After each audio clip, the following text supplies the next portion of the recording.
தங்க நகை கடைகளில் ஏமாறாமல் இருக்க 3 சிம்பிளான ரூல்ஸ் சொல்றீங்க.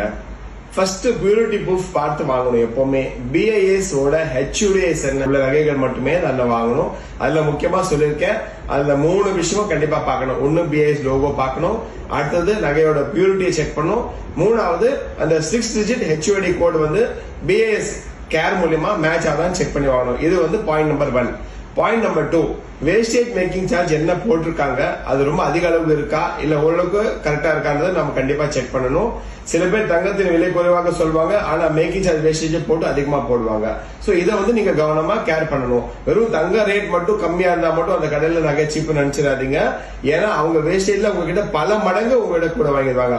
உதாரணத்துக்கு சேதாரத்துல 2% கூட்டி போட்டாலே 1 கிராமுக்கு 250 ரூபாய் அளவுக்கு உங்க கை விட்டு பணம் போயிடும். நீங்க என்ன பாப்பீங்க, இந்த நகை கடையில 100 ரூபாய் கம்மியா கொடுக்குறாங்க, 60 ரூபாய் கம்மியா கொடுக்குறாங்க, 50 ரூபாய், அப்படி போய் தயவு செய்து ஏமாற வேண்டாம். இதை கண்டிப்பா பாயிண்ட் நம்பர் 2 ஞாபகம் வச்சுக்கோங்க. பாயிண்ட் நம்பர் 3, நீங்க வாங்க நகைகளுக்கு அவர் சொன்ன வெயிட்டும் அவர் கொடுக்குற வெயிட்டும் கரெக்டா மேட்ச் ஆகுதா, உங்களோட பில்லுல அந்த வெயிட் கரெக்டா இருக்கான்னு கண்டிப்பா செக் பண்ணுங்க. இன்வாய்ஸ் இல்லாம தங்க நகைகள் வாங்குறது முற்றிலும் அன்சேஃபுங்க. தங்கம் வாங்குவது ஒரு குடும்ப முடிவு. அதனால கிளாரிட்டியோட தெளிவோட உங்களுக்கு தெரிஞ்ச ராசியான கடைகளை நகை வாங்குங்க. ஓகே மக்களே, நீங்க நிறைய நகைகள் வாங்குறீங்க.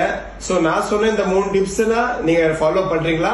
மேலும் இந்த மாதிரி டிப்ஸ் உங்களுக்கு வேணுமா கமெண்ட் பண்ணுங்க. Thank you so much.